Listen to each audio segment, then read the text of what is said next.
Gente querida, nós estamos vivendo um tempo muito complicado no mundo e, infelizmente, eu vim aqui hoje com vontade de pregar e dizer outras coisas diferentes daquelas que eu direi. E eu as direi forçado pelas circunstâncias, porque não dá para a gente simplesmente passar por cima de certas coisas.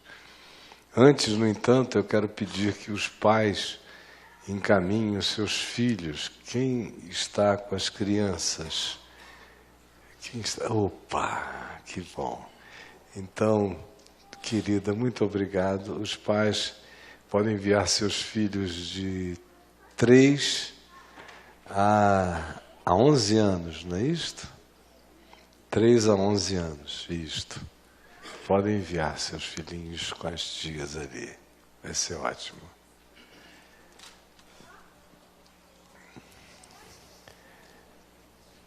Na realidade, eu não sei nem por onde começar. Porque dá para falar a partir de qualquer coisa, você chega lá. Tem a ver com o significado de Israel na história do planeta Terra, nas decisões políticas, em relação também a expectativas religiosas, a ansiedades proféticas, messiânicas, há lados que se escolhe, às vezes, ou quase sempre, essas escolhas são profundamente radicalizantes, seja para um lado, seja para o outro. Israel produz quase sempre bipolaridade interpretativa, e paixões dispostas a tudo. E, mais precisamente, Jerusalém, que é o umbigo de toda a história de Israel. Se vocês preferirem mudar a figura de umbigo para menina dos olhos, talvez fique mais poético, pelo menos. Mas é o centro de convergências e de sensibilidades. A maioria de nós toma as posições que toma acerca de Israel ou de Jerusalém baseado em ignorância, em suposto conhecimento bíblico. Suposto, porque você nasceu no Ocidente catolificado e depois protestanianizado e depois pentecostalizado. Só por isso que você tem os olhares que você tem, as visões que você tem, as interpretações que você tem. Elas lhe foram dadas desde pequenininho. Você frequentava a escola dominical e você ouvia, afinal de contas, não tem salmo que a gente leia que não termine com Viva Israel, paz sobre Israel, glória a Israel. Você lê a Bíblia inteira, é um texto, primeiro hebreu, depois se torna um texto israelita e depois se transforma num texto judeu. E quando você chega no Novo Testamento, é um texto de discípulos de Jesus, a maior parte deles judeus, que discerniram e entenderam outra coisa acerca do significado de Israel a partir da compreensão que eles tiveram de quem era Jesus. Mas se você olha para a história, dá até a impressão que Jerusalém desceu numa nave-mãe, com a bandeira de Israel tremulando, e caiu ali onde caiu, cercado de anjos, ajeitando assim, vira para lá, vira para cá, vamos botar aqui. A impressão que dá é essa, o olhar da maioria é tão arrebatado, é tão místico e mítico, que qualquer que seja o olhar objetivo, parece que se transforma numa negação da magia necessária para que nós continuemos a ser cristãos e dando uma valoração de natureza especialíssima a Israel. Claro que se nós fôssemos muçulmanos, nós iríamos sentir a mesma coisa por Meca, por Medina. Se nós fôssemos católicos mesmo, Jerusalém ia ter um pouco menos importância do que o Vaticano, que ganhou uma importância maior. Se nós fôssemos Bahá'ís, da seita iraniana do Bahá'u'lláh, os Bahá'í, que tem a sua sede no Monte Carmelo, em Israel, o lugar não é Jerusalém, é no Monte Carmelo. Se nós fôssemos samaritanos, que estão vivos até hoje, moram na região de Nablus, na Cisjordânia, na antiga Samaria do Novo e do Velho Testamento, Jerusalém não significaria nada para nós, como nunca significou para eles. Eles eram originalmente israelitas que se separaram do Israel primitivo dos dias de Davi. E aí ficaram tribos para o norte que se chamaram de Israel, e aquilo que se concentrou em Jerusalém acabou se transformando no chamado Reino Sul, com capital em Jerusalém, que é o que prevalece até o dia de hoje. Porque os reinos do norte, os tribos do norte de Israel, foram levados a cativeiro antes da tribo de Judá, portanto, de Jerusalém, e no cativeiro eles se misturaram, se miscigenaram, perderam a identidade, passaram a ser considerados povo de segunda categoria pelos judeus de Jerusalém. Alguns deles voltaram para lá, depois do cativeiro, e se assentaram outra vez na Samaria, onde estão até os dias de hoje. Para eles, o lugar de adoração é o Monte Gerizim. Vocês não lembram do diálogo de Jesus com a mulher samaritana? Que lhe perguntou, entre outras coisas, Senhor, aonde é o lugar onde devemos adorar? O que foi que Jesus respondeu? Mulher, em verdade, eu te digo que nem neste lugar, apontando para o Monte Gerizim, que está lá, que é lugar de culto até o dia de hoje, e nem em Jerusalém, nem aqui e nem lá, nem em nenhum lugar.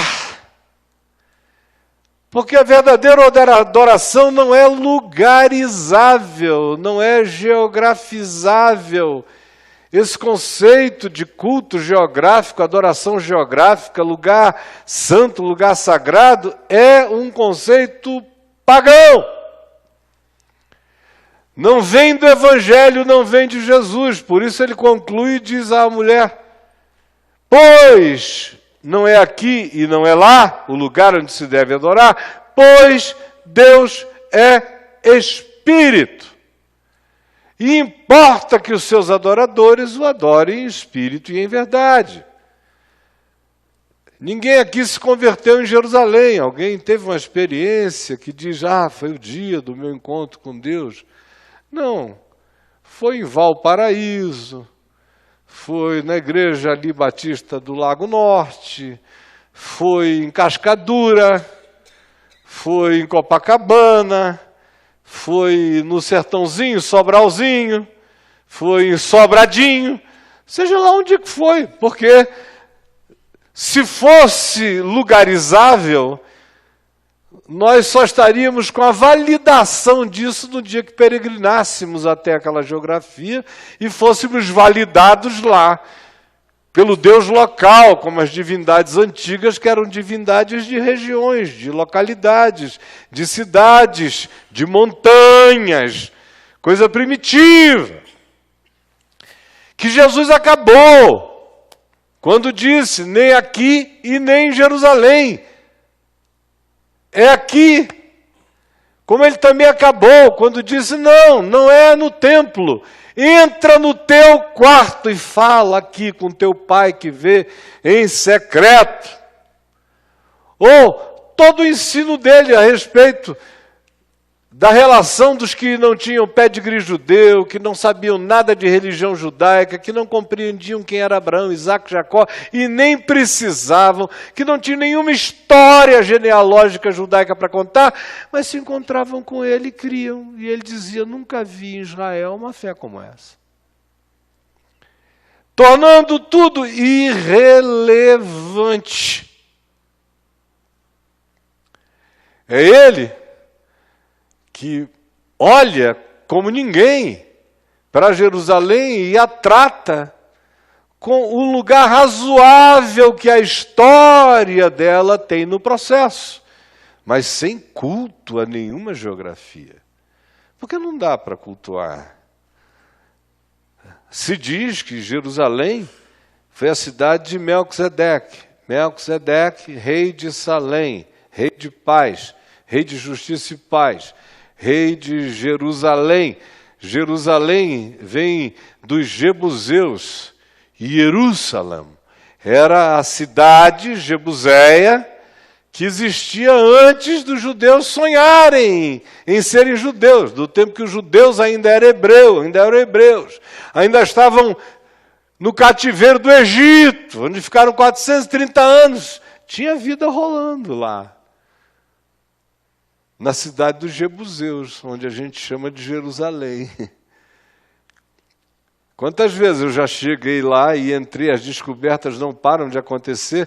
Você desce 9.000 anos na escala geológica, num buraco só, até chegar lá no início das civilizações mais primitivas do lugar, 9, 10 mil anos atrás.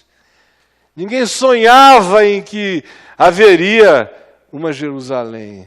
E tinha gente ali, pegando água da fonte de Guion, bebendo água da fonte que depois se chamou Siloé, bebendo de todas as fontes do lugar, comendo do lugar há milênios.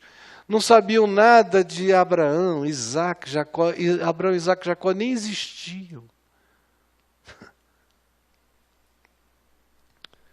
Mas a cidade ganhou uma aura por causa daquele Melquisedeque, que ninguém sabe de fato, historicamente, quem foi.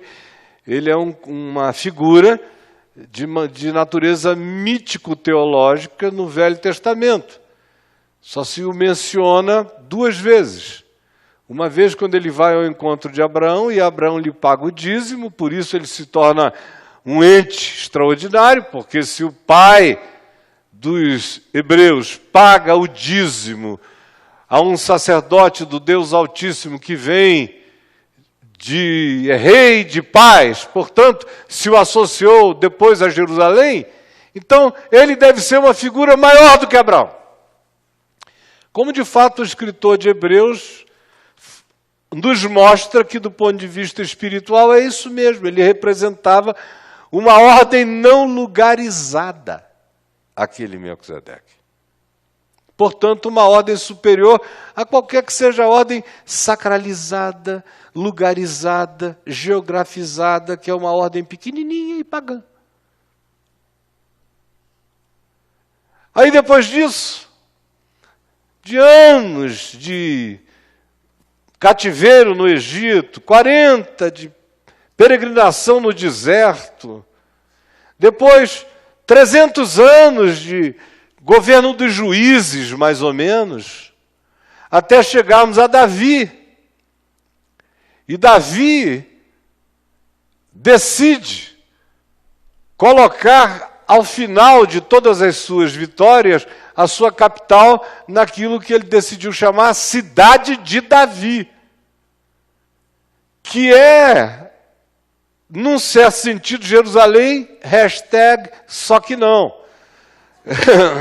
É ali embaixo, onde hoje é o Poço de Siloé, era a cidade original de Davi. A antiga Jerusalém foi crescendo a partir dali, até que chegou aonde ela chegou, naquela esplanadona. E foi ali que ela foi se estabelecendo. Mas a tomada de Jerusalém não veio do céu, foi Davi que chegou lá e desceu o cacete. Expulsou os jebuseus, matou todo mundo, liquidou, tomou a cidade e disse: agora ela é de Deus. É de Deus, porque eu sou de Deus, eu matei todo mundo para dedicar essa cidade ao Senhor, glória a Deus. Jerusalém é de Deus. Olha que bosta. Aí começa a briga. Briga por Jerusalém. Jerusalém, ela é especial por causa de Melquisedeque, agora ela é especial por causa do rei Davi. O rei Davi é o nosso herói nacional, é o nosso melhor compositor, é o nosso maior sedutor, é o nosso maior poeta, é o nosso maior guerreiro. Rei Davi é o Rodrigo Hilbert, do Velho Testamento. O cara faz de tudo. Rei Davi. Aí fica aquele culto a Jerusalém, o rei Davi. Aí vem a história de Sião também, quem está de longe, ouve falar em Sião, pensa que é o Monte Everest. É um morrinho de pedra, pequeno, pequenininho. Hoje em dia você quase nem vê quando chega lá, e aqui, você tem que dizer, é aqui.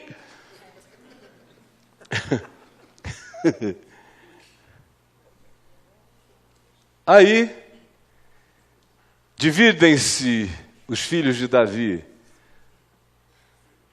Primeiro se matam todos, aí Salomão assume o trono em Jerusalém, aí tem aquele surto narcisístico de construir o templo. E Deus já tinha dito, primeiro, eu não quero rei, vocês têm que ser uma nação que funcione em torno de uma consciência mutante, porque esse era o significado de ser hebreu, apuru, aquele que está em processo mutante constantemente. Aí se diz, não, um rei não, mas eles pediram, aí vem aquelas concessões proféticas divinas, tá bom, eu não quero nada disso, mas já que vocês vocês querem, vai que tem. Aí foram. Rei, Saul se ferraram, aí veio Davi, melhorou. Aí agora nós temos o rei Messias. A família do cara vira um inferno, um filho come uma irmã, aí o outro fica zangado, mata ele.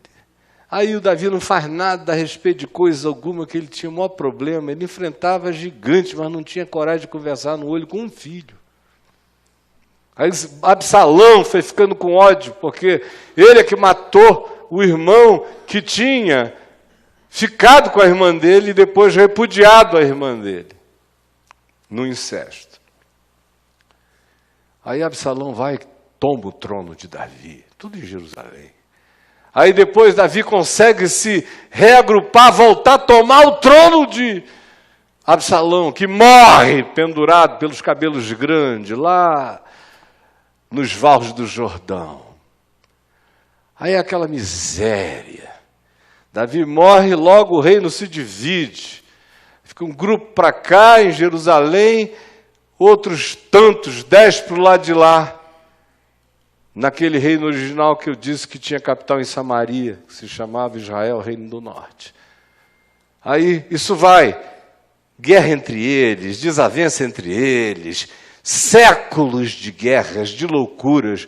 Loucuras de Israel, loucuras de Jerusalém, você vê, lê o primeiro livro de Reis, segundo livro de Reis, primeiro Samuel, segundo Samuel, primeira Crônicas, segunda Crônicas, depois lê os profetas, é só o lixo que eles conseguiram produzir. Aqui e ali tem um rei legal, tem um momento melhor, e tem séculos de loucura, de alienação. Aí aparece alguém melhorzinho, aí de novo, a tal ponto que o diagnóstico é esse: vocês são piores do que todas as nações que foram tiradas de diante de vocês para vocês ocuparem essa terra. Os habitantes originais eram melhores do que vocês. Isso é Jerusalém. Aí prossegue, o culto a Jerusalém é um culto. Culto. A ponto que o Salmo 137 diz assim: se eu me esquecer de ti, Jerusalém, que a minha língua se grude ao céu da boca e se seque o meu braço direito. Você imagina só que coisa horrível? Se eu me esquecer de Jerusalém, se eu me esquecer de ti, Brasília, ou a minha terra, se eu me esquecer de ti, Manaus, que a minha língua grude no céu da boca e meu braço direito seque. É um comprometimento que, sinceramente, eu não quero ter com ninguém. Mas é um culto a Jerusalém enorme. E boa parte da denúncia dos profetas que você lê no Velho Testamento são denúncias contra a idolatria a Jerusalém. Aí eles são levados para um cativeiro em Babilônia, nos dias de Nabucodonosor, ficam 70 anos por lá uma parte volta, quando vem o édito de Ciro, o persa, que os autoriza a voltar, um grupo volta, outro não volta. Até hoje, tem uma comunidade enorme de judeus no Irã, que está lá desde os dias de Nabucodonosor e Ciro, no tempo dos persas. Vocês podem crer nisso? Estão lá. Nunca quiseram voltar para Jerusalém, porque se deram bem por lá. Tem um pessoal de Nova York também, que não está afim de voltar. Aí retornam. E a angústia toda é refazer Jerusalém. Tudo se consegue, a espiritualidade se volta para Jerusalém. Deus está conosco se a gente fizer os muros. Deus não está conosco se a gente não tiver muros. Deus está conosco se a gente fizer um novo templo. Deus não está conosco se a gente perder o templo. É tudo muito idolátrico e pequeno. E vocês leem isso assim como uma coisa linda, só porque é relativo a Abraão, Isaac, Jacó, tal, genealogia de Jesus, porque se fosse de Maomé e vocês lessem aquilo tudo, igualzinho, vocês iam dizer que povo mais maluco. Mas na casa da gente tudo é diferente. E você se sente família daquela história, por isso você não tem nenhuma leitura crítica a respeito daquilo ali. Aí vem, eles voltaram e não tiveram sossego em tempo algum.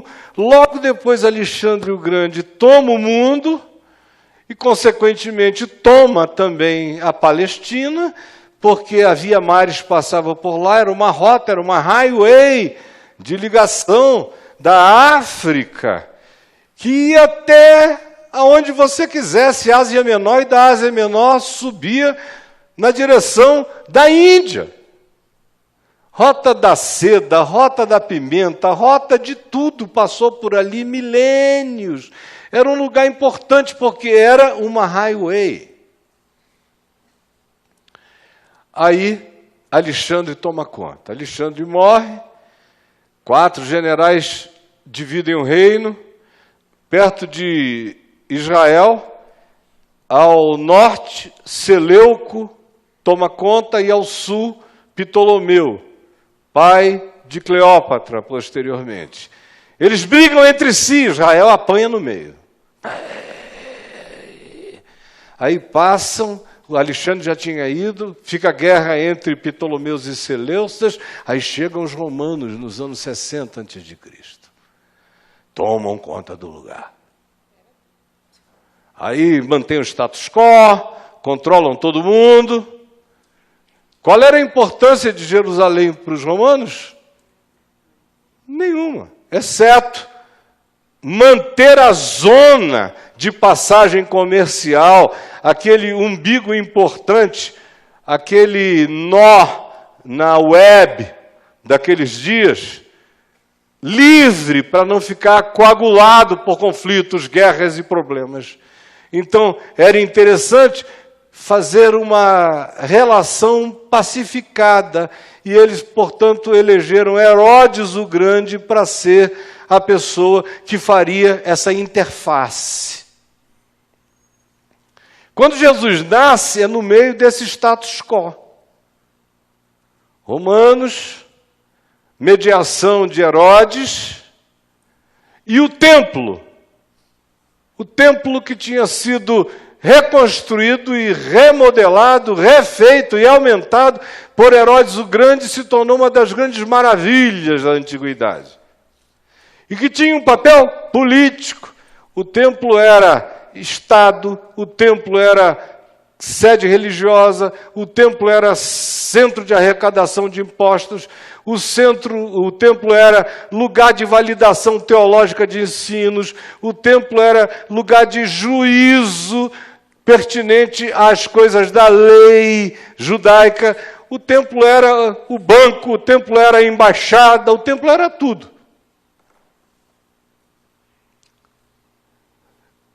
E um mercadão também, né? Que você não pode imaginar como é que se matam milhares de ovelhas e bois e bezerros por dia e aquilo não vira uma caatinga só. Por que vocês acham que tinha tanto incenso? Porque era insuportável, gente. Que moscaréu. A imagem que todo mundo tem disso é muito fantasiosa. Parece que tem anjo abanando assim o lugar, sabe? Vai. Não, aquilo era um caos. Quando Jesus chegou e expulsou os cambistas, vocês não têm ideia do que era aquilo. A 25 de março é um lugar, uma passarela organizada perto do que aquilo ali era. Era caótico. E como foi que Jesus tratou, além de dizer, não é aqui nem é em Jerusalém o lugar em que se deve adorar? Como é que ele lidou com aquilo? Bom, ele chorou, né? Lembra um pouco antes de morrer, de ser crucificado, como ele chega ali no Monte das Oliveiras e olhando para Jerusalém, ele chora. E de Jerusalém, Jerusalém, que... Olha só, o epitáfio de Jerusalém. Tu és linda, gloriosa, linda Jerusalém. O que é que ele diz? Jerusalém, Jerusalém, meu amorzinho, que matas os profetas e apedrejas os que te foram enviados. Quantas vezes quis eu reunir os teus filhos, como uma galinha junto os seus pintinhos debaixo das suas asas, mas vós não quisestes. Eis que agora a vossa casa vos ficará deserta, até que venhais a dizer, bendito é aquele que vem em nome do Senhor.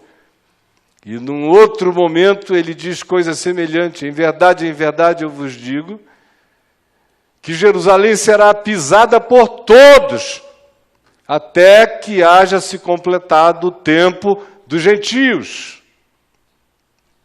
São as falas mais esperançosas de Jesus acerca de Jerusalém. O resto em verdade eu vos digo que não ficará aqui pedra sobre pedra que não seja derrubada. Um dos problemas das autoridades judaicas com Jesus tinha a ver com a opinião dele sobre o templo. Estava na lista das acusações isso. Ele diz que o templo vai ser destruído. E também é tão doido que ele diz, destruam o santuário que em 3 dias eu o reerguerei. Parece até o Trump. Faço um rápido. Tão rápido quanto o muro que ele está prometendo e não vai sair de jeito nenhum. É tudo H. Papo furado. Mas estava na lista do julgamento de Jesus, ele fala isso sobre o templo. Ele não cultua o templo. Ele não dá ao templo o seu lugar de primazia. Ele tirou a centralidade de tudo. Ele, a acusação é inimigo do templo. Para vocês verem como da parte dele não vinha nenhuma ênfase glorificante, geografizante do significado sagrado de nada, porque sagrado não existe para Jesus. Sagrado é uma construção fenomenológica das atribuições do homem aos seus objetos tabu, aos seus objetos totêmicos. É só isso. Não passa disso. O santo é outra coisa. O sagrado o homem faz, o santo é. É o que é de si e não precisa de validação de ninguém. Mas a acusação contra ele é essa. Ele é um sacrílogo, ele é um indivíduo iconoclasta que não dá valor aos ícones do nosso sagrado. Aí Jesus morre, aonde? Em Jerusalém. O que foi que ele disse sobre isso? Vou para Jerusalém, porque profeta nenhum morre fora de Jerusalém. Jerusalém é um abatedouro de profeta.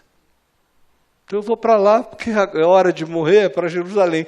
Hora de viver bem, a gente fica na Galiléia. Agora, na hora de morrer, vamos para Jerusalém, porque chegou a hora de morrer. Ele vai, e tão certo quanto Jerusalém é Jerusalém, Jerusalém o mata, o executa. E aí o que você tem? A ordem dele tinha sido descentralizar. Falou aos discípulos, vão por todo o mundo, preguem o evangelho. Começando de Jerusalém, por toda a Judéia e Samaria, até os confins do mundo. A intenção dele é espalhar, é levar. Já não tem mais um centro, não há nada para fazer centrifugação de significado. O significado agora habita o coração, a fé, a esperança. O significado não está numa geografia, está em mim. E ele se torna real na medida em que, sendo verdadeiro em mim, eu espalho como vida em qualquer lugar da terra. Ele disse, vão para o mundo, vão para a vida. E levem isso. Aí você chega a Paulo. E olha só o que Paulo fala de Jerusalém.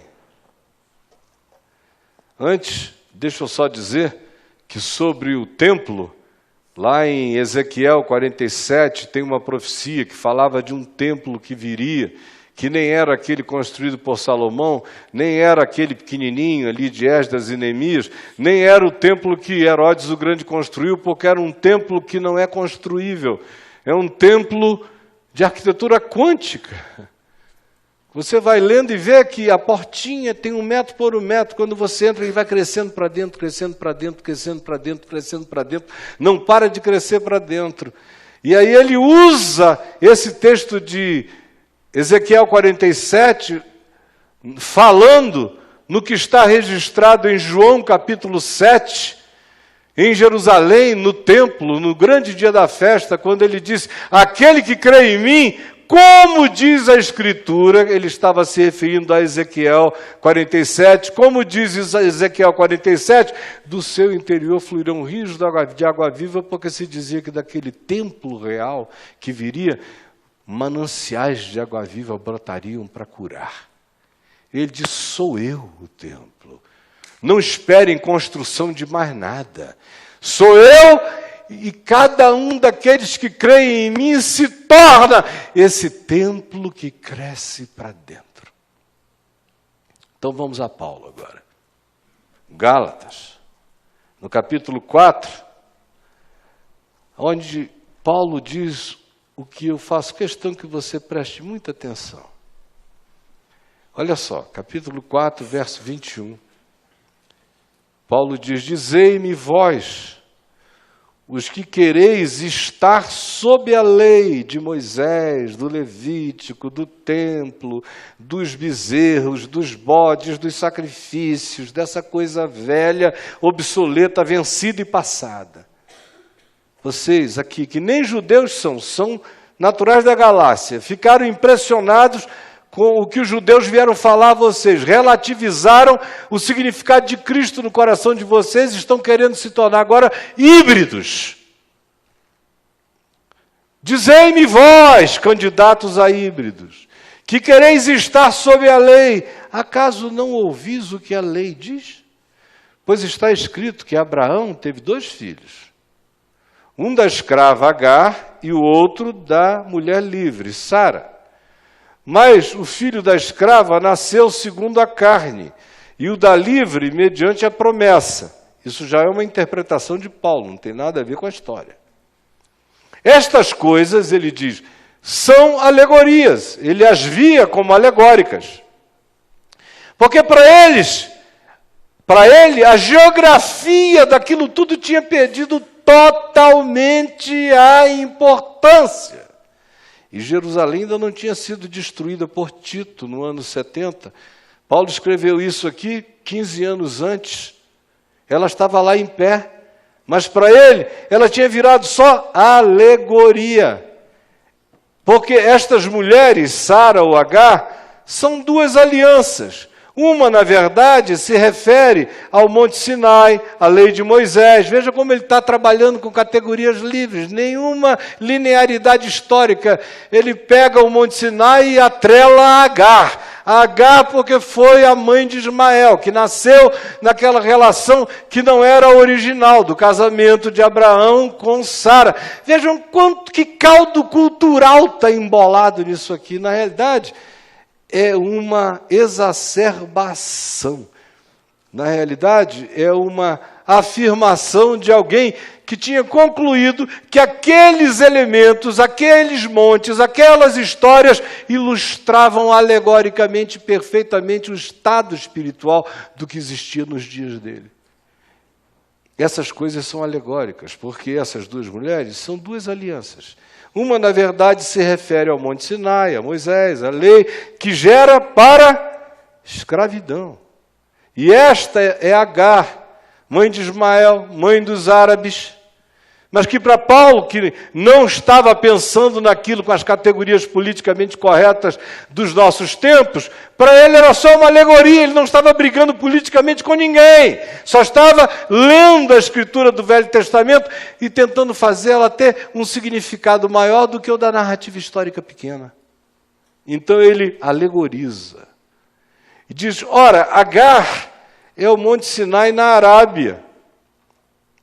E corresponde, olha como é solto o significado e a aplicação para ele.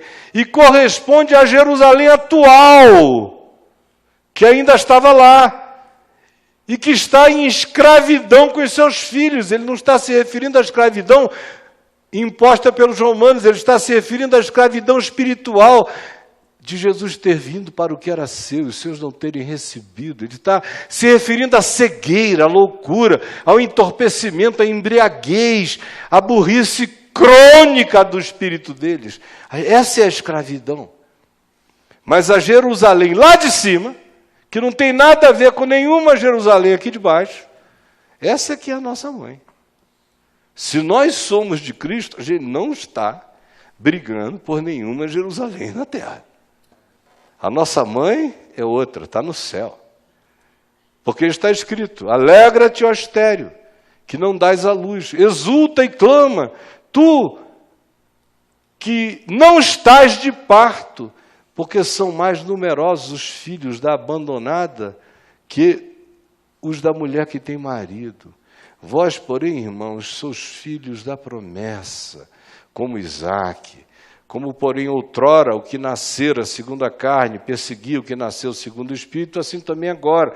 Ele está chamando todos os judeus de filhos da escravidão. Está dizendo que eles são tipo Ismael, é como se tivessem nascido de uma Agar complexada e que a Jerusalém histórica não passava de um reino de escravidão e de domínio e de idolatria a si mesma. E diz, vocês olhem para cima, vocês estão livres de todo esse condicionamento amargo, desse culto a uma história louca que só gerou morte, escravidão, medo e devastação. Isso era assim que Paulo via Jerusalém dos dias dele. Aí você diz, bom, mas eu saí de casa para ter uma aulinha de escola dominical sobre genealogias, historinhas. Eu espero que não. É porque esse assunto não acaba nunca no nosso meio. Essa semana, por exemplo, esse senhor, Calígula americano, na iminência de se transformar no Nero, se ele toca fogo em alguma coisa, ele passa de Calígula a Nero na mesma hora, porque Calígula ele já é. 1 ano e pouco de governo, Calígula conseguiu. Com 1 ano e pouco ele fez promessas malucas, tentou cumprir todas elas, durou 1 ano e pouco, o negócio começou a cair na cabeça dele. O Nero era o cara dos fatos alternativos. Manda, sendo verdade ou não, sendo mito ou não, manda tocar fogo na cidade e a verdade alternativa é que foram os cristãos. Esta semana, o que aconteceu? Os crentes dos Estados Unidos orgasmaram-se. Aquele bando de crente. Especialmente, não estou falando de presbiteriano, que não entra nessa, graças a Deus. Nem de metodista, que não entra nessa. Nem da maioria dos batistas, porque não se pode mais afirmar isso sobre os batistas de modo geral. Já há muito batista que se tornou dispensacionalista na sua escatologia adotada dos pentecostais. E esse pessoal acredita que Jerusalém é o centro profético de tudo que dizer respeito à volta de Jesus. Se não acontecer algo com Jerusalém, Jesus não volta. Jesus está entupido no meio do caminho. Está Jesus querendo vir, mas não pode, porque tem que derrubar aquelas 2 mesquitas, deflagrar a Terceira Guerra Mundial. Palestino é vira-lata nessa história. Então, nem aí. Só não é verdade na casa deles, porque, sinceramente, se eu tivesse uma propriedade, eu tivesse morado nessa propriedade da minha família durante 100 anos, numa linha do tempo, eu sou o herdeiro. Depois eu abandono a propriedade por alguma razão. E volto 400 anos depois, quem quer que esteja lá tem uso capião maior do que o meu direito original. Então, no meio disso tudo, 2000 anos passaram de Jesus para cá. Sempre teve um grupo de judeus que nunca saiu de lá, mas não era uma nação constituída. Jerusalém foi dos romanos. Aí, por 111, Adriano colocou no meio do templo lá, onde era o templo, um altar a Dionísio e chamou a cidade de Aélia Capitolina. Aí vem uma quantidade enorme de guerras para cá, Bar Cosba, querendo tomar o poder, expulsar os demônios, os romanos que eram os demônios da alma deles, aquela angústia. Vai. Aí no ano 7º, no século 7º, surgem os muçulmanos, Maomé. Aí a invasão de Jerusalém, porque tem mais um mito agora, o mito de que Maomé foi no cavalo dele até Jerusalém, até aquele lugar onde está a mesquita de Omar, a abóbada dourada e a mesquita de El-Aqsa, deixou um pelo de barba lá e foi assunto aos céus. Aí pronto. Ai, meu Deus. O negócio cria, imanta-se, atomiza-se. É uma radiação supratômico-religiosa. Agora ali, mais uma. Já tinha de Davi, já tinha de Salomão, já tinha de Melquisedeque, já tinha de Jesus que morreu lá. Agora tem Maomé que só foi assunto aos céus de lá. Aí guerra de cristãos com muçulmanos, cruzadas, 200 anos, sangue derramado, templários, Dan Brown. Briga para lá, briga para cá. É um horror. Aí param, aí ficam os muçulmanos, aí depois vem os turco-otomanos, aí depois vem os ingleses, aí vem Primeira Guerra Mundial, Segunda Guerra Mundial, Holocausto, aí o mundo, só a gente não sabe o que fazer com vocês, se quiserem voltar para lá, voltem e se virem. Aí eles voltaram. Foram assim, pelas beiradas. Quem estava lá não queria, né? Nem você ia querer na sua casa também. Um parente que desapareceu por 80 anos e volta. E diz que o teu quarto é dele, que um monte de coisa vai dar briga.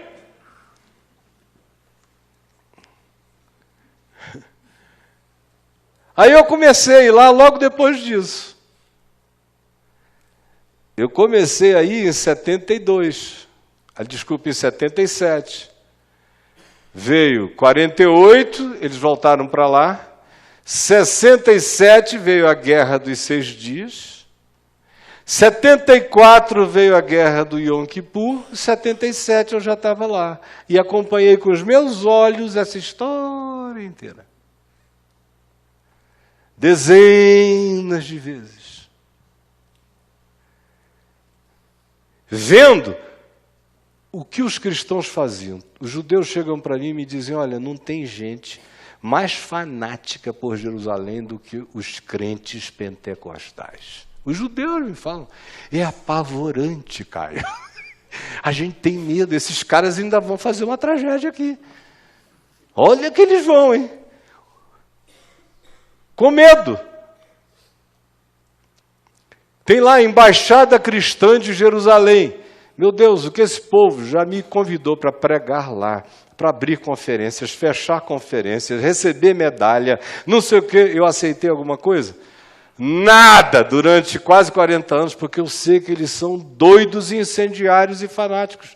Eles querem derrubar as 2 mesquitas, eles querem fazer o 3º templo lá, eles querem voltar a sacrificar bodes, touros e ovelhas, eles querem, Jesus morreu à toa, foi só uma coisinha, uma guloseima de salvação para a terra, mas a gente tem que voltar para aquele padrão original, emoscalhado, ensanguentado, para a glória de Deus.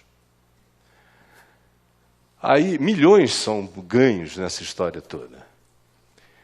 Quem começou a faturar uma barbaridade foi o Hal Lindsey, na década de 70, que escreveu As Agonias do Planeta Terra. Vendeu milhões de dólares com base nisso. Jerusalém é a capital do mundo. Jesus só volta quando erguerem o 3º templo.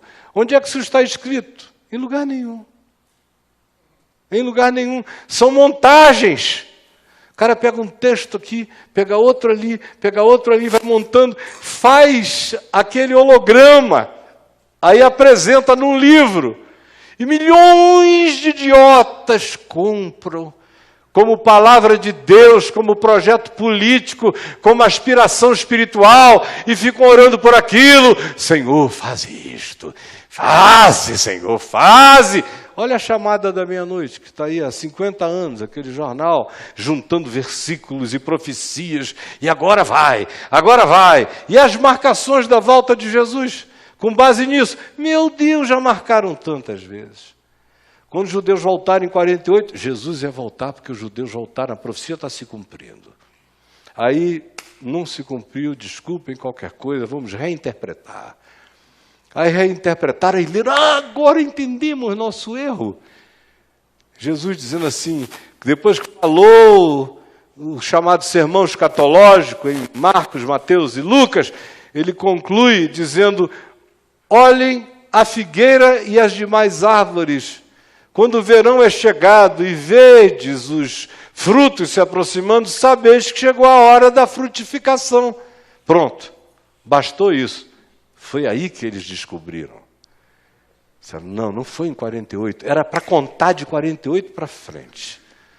48, a figueira foi restabelecida, porque a figueira é Israel. Aí vamos contar uma geração, porque Jesus disse, não passará essa geração. Então, uma geração considerada uma geração bíblica tem 40 anos. Então, vamos começar a contar de regressivo. 48 para cá. Aí ela caiu, né? Eu estava lá, quando chegaram os 40 anos. Jesus tinha que voltar. Aí fizeram muita festa, os crentes foram para Jerusalém. As agências de turismo e as operadoras ficaram bilionárias no período. Israel tinha, no turismo naquele tempo, a segunda maior arrecadação do país. E quanto mais loucura de crente no mundo, melhor para eles. Mas eles têm um medo do que os crentes podem fazer. Mas naquele tempo, os presidentes americanos não eram tão ensandecidos. O Jimmy Carter, ele podia ter sido o Papa Francisco. Um homem bom, santo, piedoso, crente, tão bom que os crentes americanos o detestavam. Aí, perdeu para o Reagan. Os crentes elegeram Reagan. E se apaixonaram pelo Reagan. Pelo expansionismo, imperialismo reaganiano, pelas mudanças lá de diálogo no Oriente Médio. Os crentes adoraram, mas o Reagan ainda tinha Nancy com ele, que dizia, calma, menos Reagan, menos. E era orientada por uma especialista em horóscopo, que dizia, não, o quadrante não está bom, não vá não sei o quê. Evitou-se. Aí sai o Reagan e vem o Bush pai, não é? Aí o Bush pai não teve muito tempo. Crises de petróleo para lá, para cá. Saddam Hussein estava surtado, invadiu o Kuwait. Aí vai recuperar petróleo, aquela guerra. Enfim, ele se queimou no processo. Aí Clinton chegou e ficou 8 anos de Clinton. E depois do Clinton, 8 anos de George Bush filho. Agora, menos o Clinton e menos o Jimmy Carter, os outros todos foram eleitos pela bancada evangélica do sul dos Estados Unidos da América. Todos.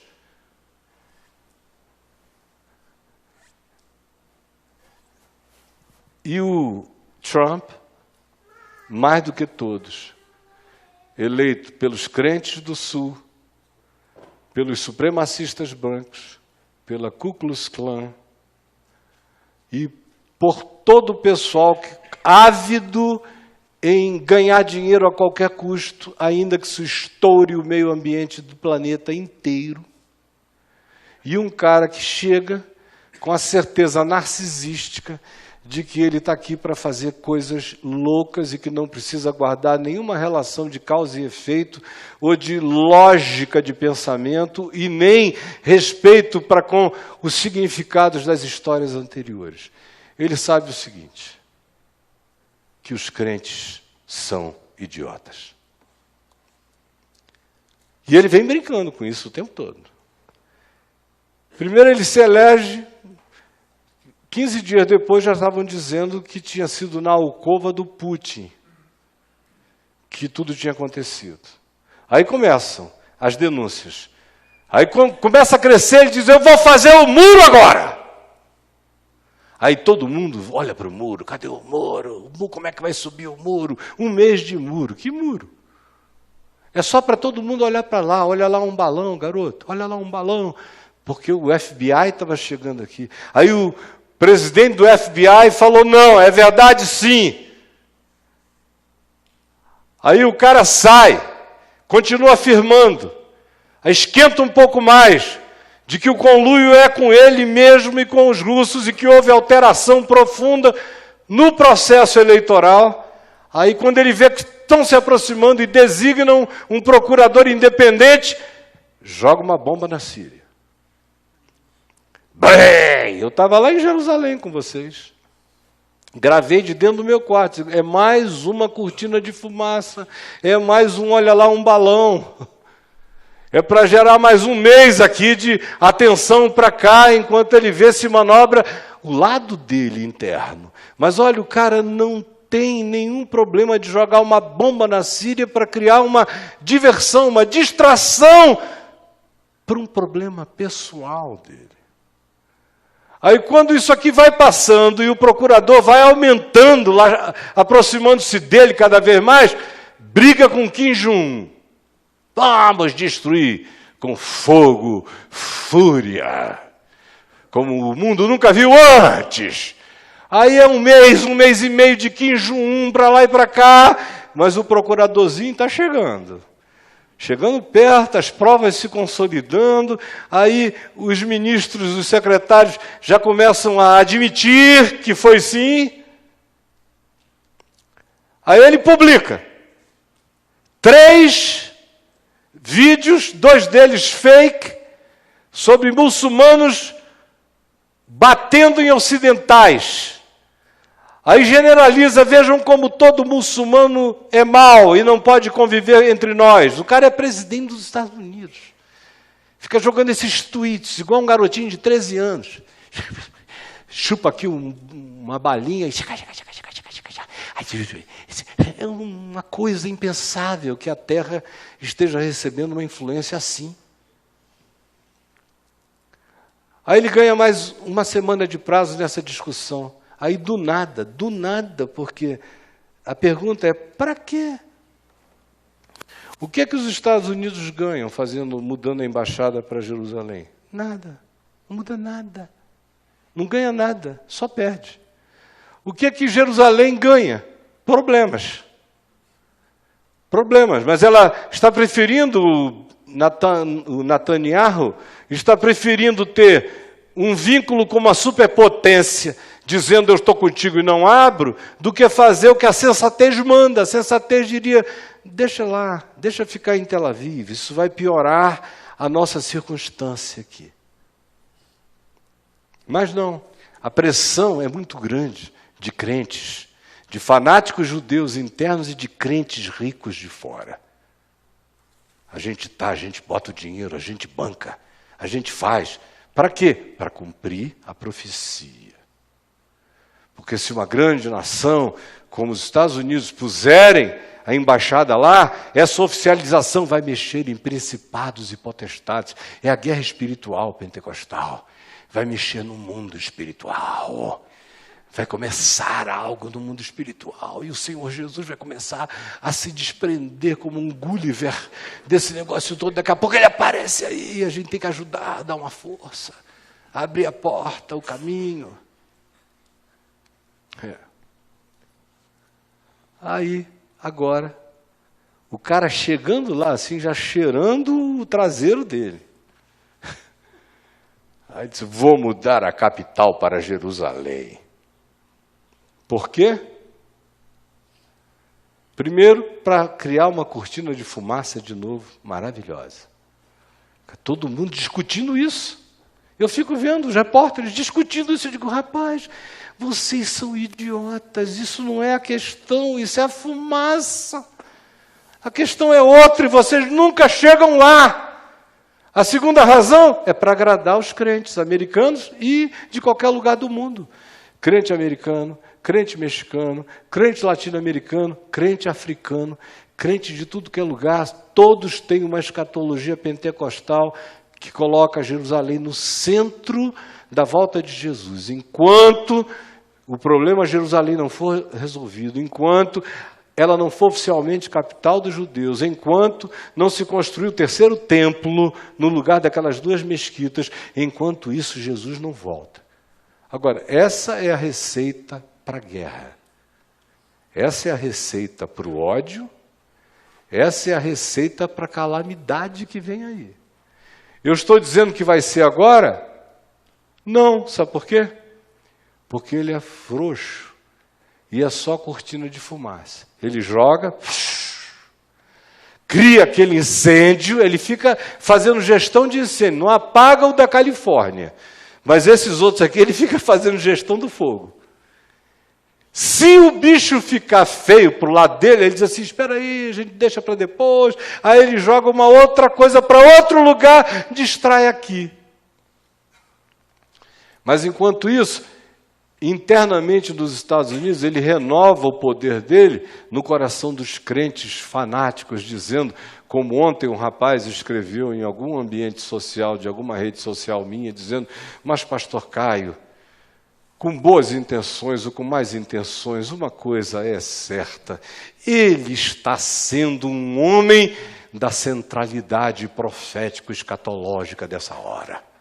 Eu digo, ferrou tudo. Pelo amor de Deus, cara. Você explica tudo e o povo não entende, porque o fanatismo é assim. Aí a gente veio hoje aqui e você vai dizer, poxa, eu fui lá, eu queria ouvir uma palavra de consolação. É o que eu faço aqui todo dia, é o que eu faço na Vem VTV todo dia, é o que eu faço no meu portal todo dia. Mas tem que ter um dia para a gente dizer, pelo amor de Deus, enxerguem. Não façam parte desse grupo. Jesus vai voltar quando Jesus quiser voltar, é como ladrão de noite.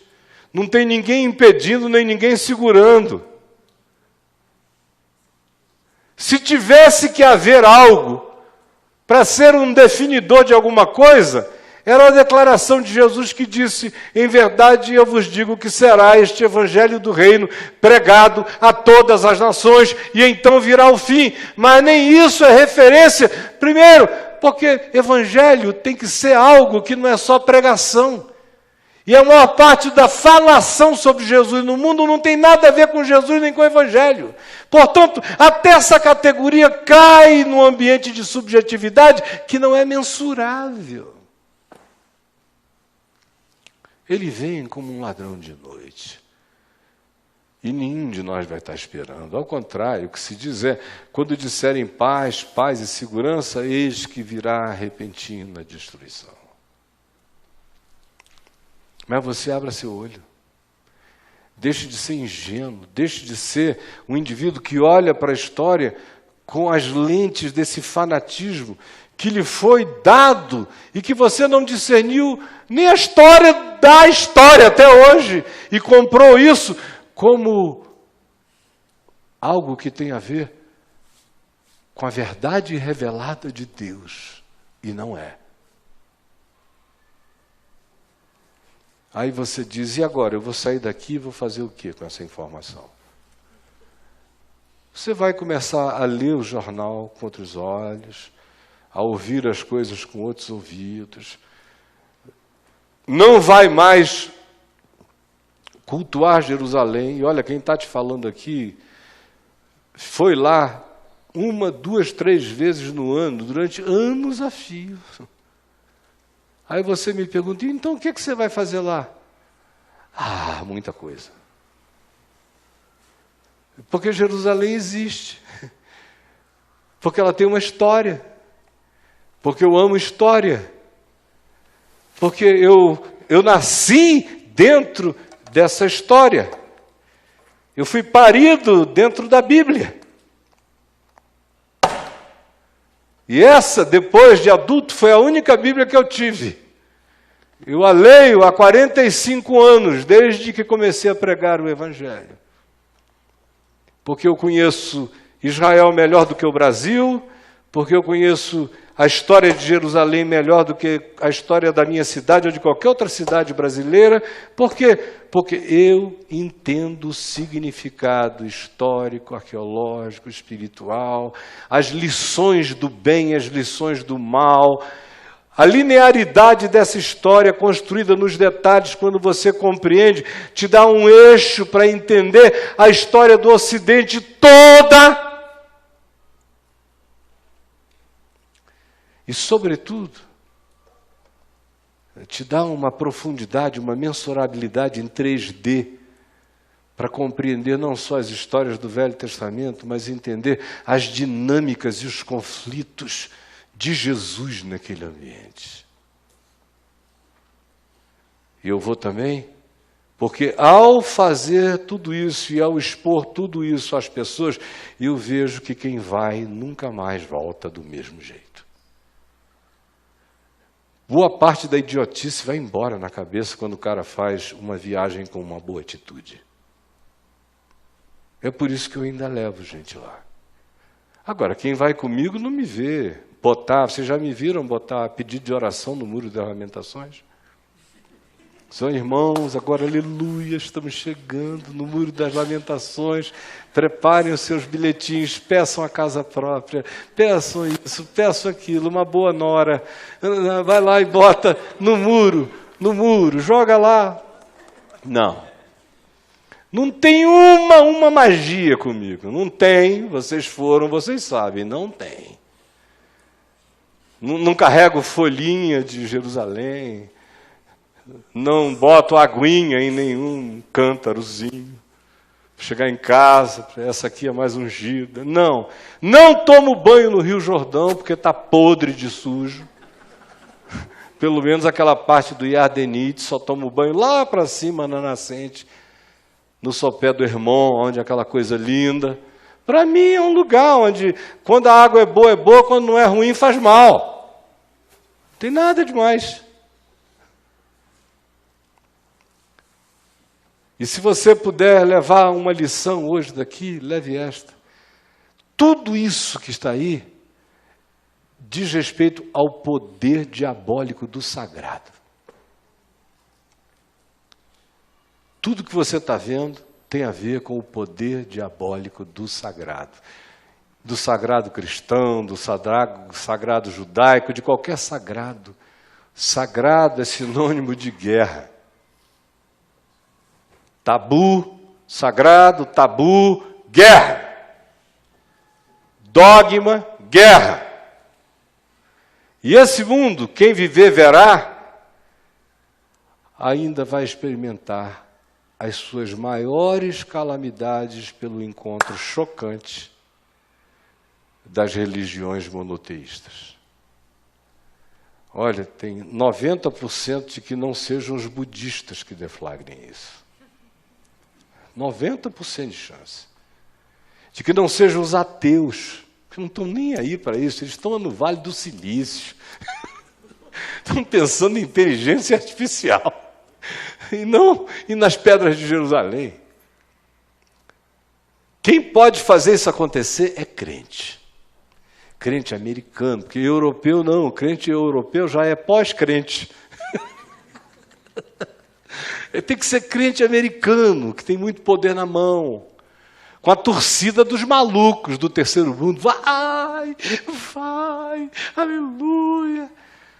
Escreve o dia de hoje, o Caio disse que a grande probabilidade universal é que a maior catástrofe dos próximos 30 anos nasça de uma conflagração ideológico-político-religiosa entre cristãos, muçulmanos, judeus, com Jerusalém no centro da confusão. Agora, vá em paz. Já te disse. Só faço o possível para diminuir a bobagem na cabeça.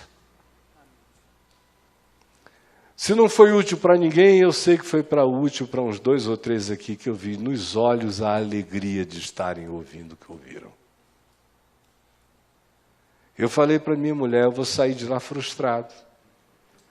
Porque eu detesto ir para um lugar falar uma história. Eu nasci para falar de um amor, de um encontro, de uma paixão, de uma esperança, de algo que muda o indivíduo, o coração, altera a existência, e não falar de pedras, construções e geografias e cultos à idolatria do sagrado.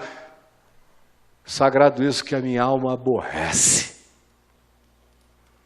Porque uma coisa que o Evangelho faz em você é fazer de você um ateu do sagrado. O O Evangelho ateiza você para o sagrado, enquanto santifica você para a vida. Eu, por exemplo, não tenho nada sagrado. Não tem lugar nenhum que eu chegue e diga, deixa eu tirar o sapato aqui. Não, não tem. Nesse sentido, você está olhando para um cara sem superstição, sem crença, sem pequenas divindades, sem nada. Sim, querido. Mas a história de Israel não está cumprindo? 1948? Eu não acho que eu estou fazendo uma pergunta boa, né? Mas ela está se cumprindo. Eu só estou dizendo é que deixa Deus cumpri-la. Ninguém tem que botar fogo no mundo, nem criar uma torcida de fanáticos para dizer vamos ajudar a cumprir a profecia fazendo guerra. Se Deus, o que Deus tenha, foi o que eu disse, e Jerusalém não é o centro de nada, o centro de tudo é Cristo. Deixa a soberania de Deus agir. Ele vem por onde Ele vier, como Ele quiser, realizará o que quiser. Agora, terceiro templo não está previsto.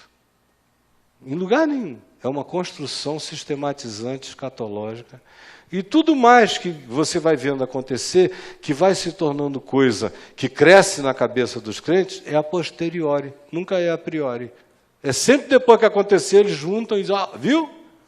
É sempre aquele quadrado que depois a gente vai assim, aí quando desmonta você diz, olha, então deixa Deus ser Deus. O centro de tudo é Cristo. Quando Jesus veio para o que era seu e os seus não receberam. Deixa Deus ser Deus no processo. Foram dispersos, bem simples a tua pergunta, foram dispersos e voltaram um do povo, com Deus, com a cultura que voltou. E vários povos se seguiram, mas os judeus estão voltando. É um fenômeno humanamente explicável.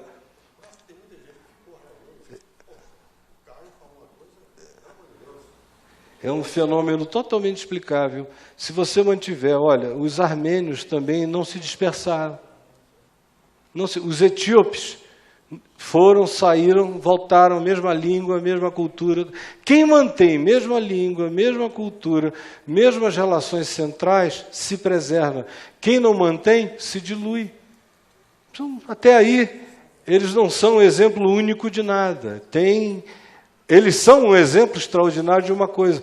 Como nunca se misturaram, no geral, o gene da genialidade judaica é extraordinário, até porque eles ficaram 430 anos aprendendo com os egípcios, depois eles ficaram anos e anos aprendendo com a melhor e mais evoluída cultura, que era de Babilônia, dos caldeus, dos persas, dos medas, dos gregos, dos helênicos, dos romanos, depois se espalharam pela terra inteira. Então eles são um museu de captura de conhecimentos da terra.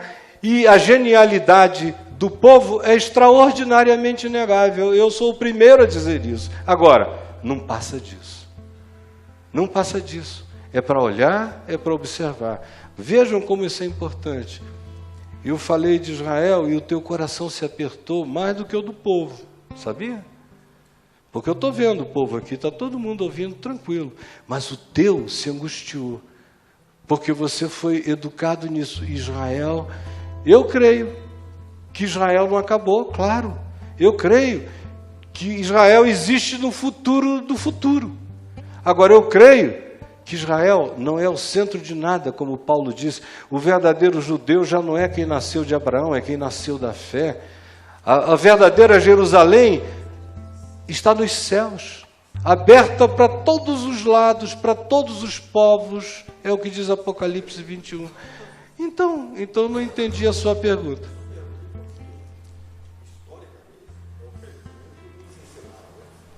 Foi o que eu disse, comecei dizendo que foi o que ensinaram.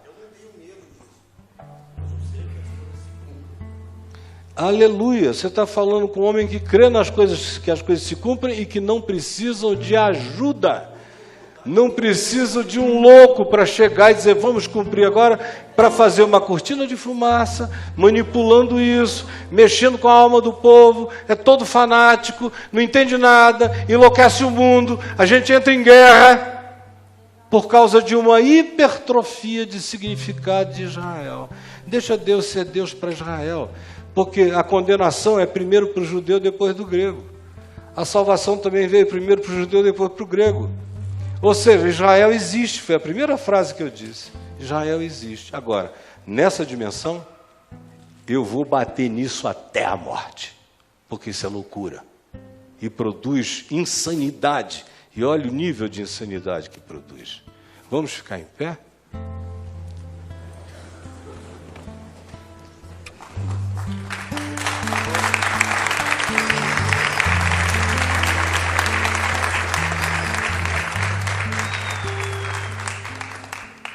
Senhor Jesus, nós cremos que Tu és o Senhor.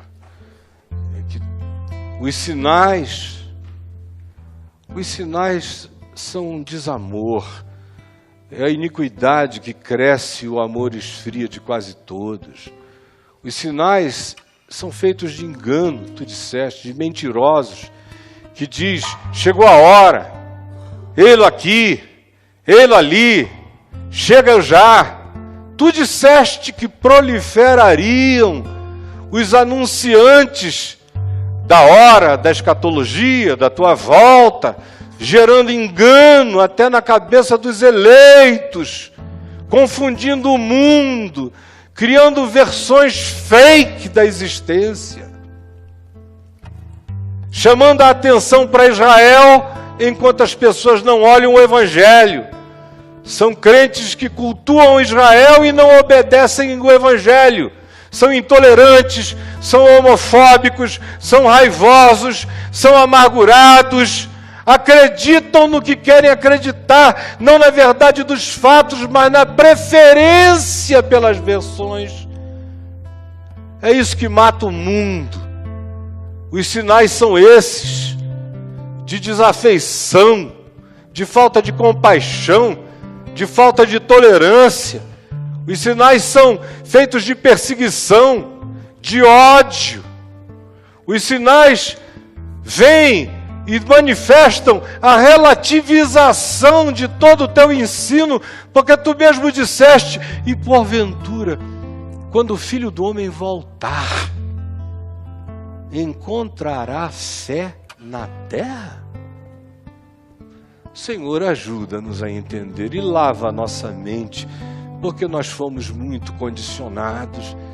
E quando ideias são plantadas na nossa mente, quando a gente baixa a guarda, quando a gente aceita o plantio, por boa fé e com ignorância, às vezes isso fica dentro da gente para sempre, o coração se atormenta e a gente não sabe como sair ou como tirar aquela raiz do coração. Eu te imploro que não fique no nosso coração nenhuma raiz que o nosso Pai Celeste não tenha plantado.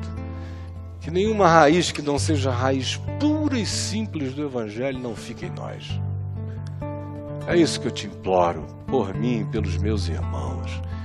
E que tu faças de nós um grupo lúcido. Cada um saia por aqui como uma luzinha, dissolvendo enganos, dando gosto ao amargor das interpretações fanatizadas. Por favor, faze de nós um grupo sadio, de gente sadia, que aonde chega, tira o pânico, tira a angústia e planta confiança no Senhor. É o que eu te imploro, em nome de Jesus. Amém e amém.